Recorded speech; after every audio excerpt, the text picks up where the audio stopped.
Hamınızı salamlayıram və hamınıza xoş günlər arzulayıram. Nəvəmin ad günüdür. Bugün mən onun üçün hazırladığım tortu sizinlə paylaşmaq istəyirəm. Bu şokoladlı Napoleondur. İndiyə qədər mənim kanalımda belə bir resept yox idi. Bugün isə sizinlə paylaşıram. Baxın, kəsilmiş halını görürsünüz. Videonun altında linkini qoyacağım. Klassik Napoleon xəmiri və Napoleon reseptləri var. Maraqlananlar üçün 500 qram un, yağdan istifadə eləmişəm burada, 450 qram.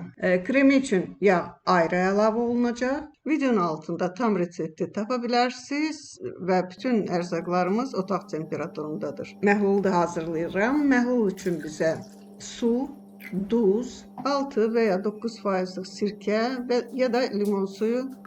İndi bunları qarışdıracağım. Sirkə 2 qaşığa qədər ola bilər. 1 qaşıq yarım əlavə etdim. Suyumuz hələlik 1 stəkandır. 1 stəkanın içərisinə 2 yumurta da əlavə edib biraz acıq çalıram. Daha sonra ikinci stəkanı əlavə edəcəyəm. Hardasa 400 deməyim, 350 ml su gedir bura. Kakaoya ehtiyacımız var, çünki korjlarımız da şokoladlı olmalıdır. Burada məndə tünd kakaodur. Onu unla qarışdırırıq. Bir balaca burada göstərirəm sizə, amma əslində bunun hamısını ələyirəm, ələkdən keçirdirəm və sonra əlavə edirəm bura. Yəni 2 dəfə siftə qarışdırırsınız unla, sonra ələkdən keçirirsiniz. Və onda içərisində heç bir xırda dənəcikləri olmur.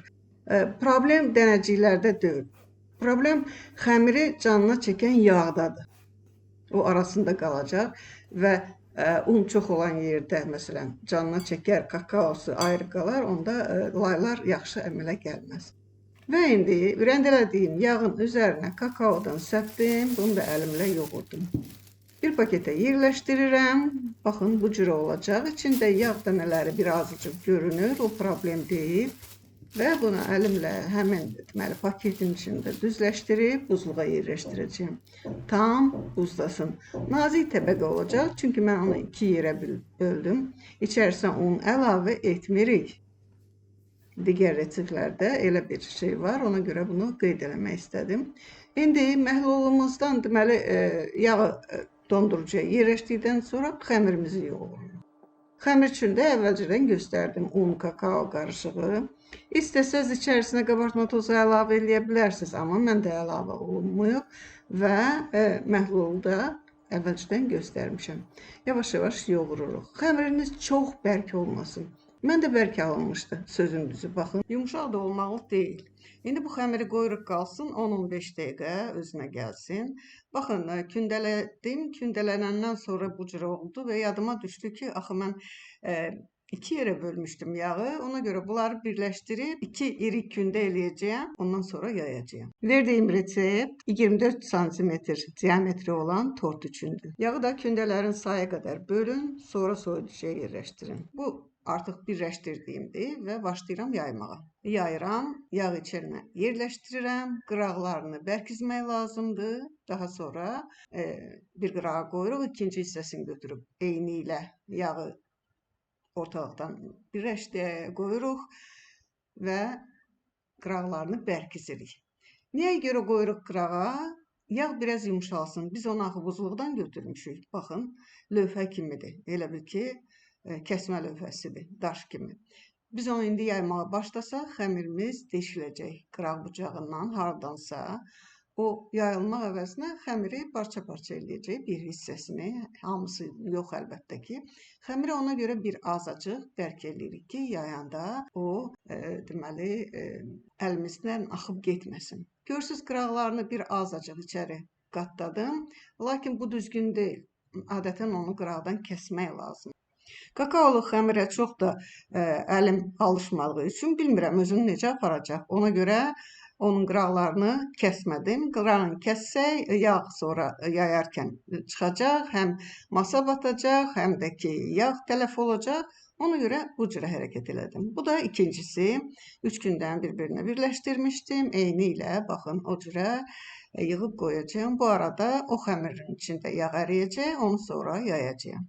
Daha asan üsulları var deyə bilərsiniz. Kim necə xoşlayırsa da. Mən xoşlamıram ki, xəmiri, daha doğrusu yağı rəndəliyim, bunun içinə əlavə edeyim. Bəlkə bir dəfə o cürə də yoxlayarıq, baxarıq görək o necə alınır. Amma mənim aləmimdə, yəni artıq bilirsiniz də, o qədər də yaşım irəliləyib geç demək istəyirəm ekrandan. Mənim aləmimdə bu daha doğru variantdır və yəni uduzmazsınız belə eləsəz. Və daha sonra görürsünüz, o biraz yumşalandan sonra rahatlıqla yayırsınız. Uçlarını yaxşıca birləşdirin. Bu halda göndərəcəyəm soyuducuya.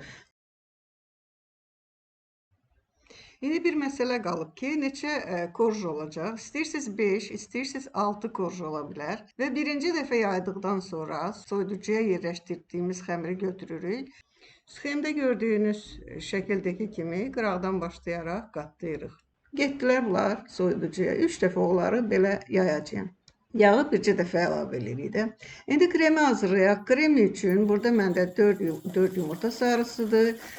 1 stəkan şəkər tozudur. Bunu yaxşıca çalıram. Çalandan sonra üzərinə süd əlavə edəcəyim. Burada isə un və nişastadır. Kremin az çoxluğundan asılı olaraq burada məndə 2 qaşıq un, 2 qaşıq nişasta var idi. Onu qarışdırdım. İçərisinə vanil ekstraktı əlavə elədim və südü əlavə edirəm. Unun, nişastanın üzərinə yaxşıca qarışdırıram. Topalar qalacaq, nigaran qalmayın. Süzgəcdən keçirdirik. Qaşıqla da o topaların üstündən keçdiysə, arxayın ola bilərsiniz ki, kreminizin içində yumru xəmir rast olmayacaq, rast düşməyəcək sizə. Qalan sütü də əlavə elədim. Dediyim ki, bura 400 ml süt, 1 stəkan şəkər tozu, 4 yumurta sarısı və kakao. Kakao 1 xörək qaşığıdır. Qarışdırıram, bişirirəm. Bişirəndən sonra baxın bu cürə üstünü streçləyib soyutmağa buraxırıq. Mən onu bərk bişirirəm, duru da bişirə bilərsiniz, isteyə bağlıdır. Duru olmağını istəyirsinizsə unu azaldırsınız. Yəni 1 qaşıq un, 1 xörək qaşığı nişasta əlavə edirsiniz.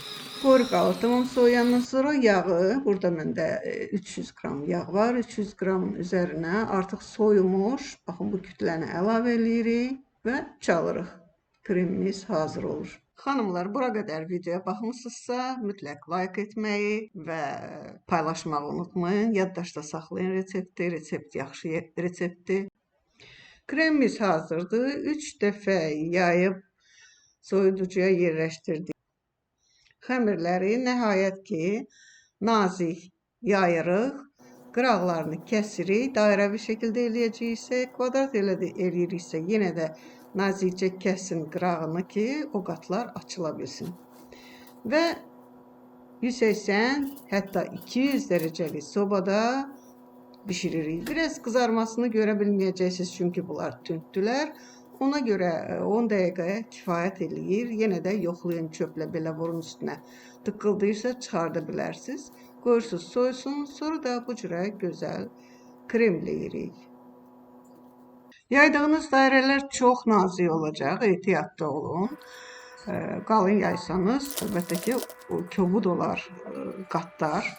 Nazik yayacaqsınız, onlar şişəcəklər sobanın içində. Qat-qat olacaqlar, xırçıltılı olacaqlar.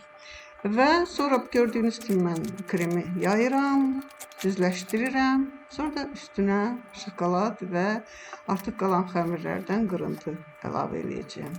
Üstündən də ki, şokolad rəndəliyib tökəcəyəm.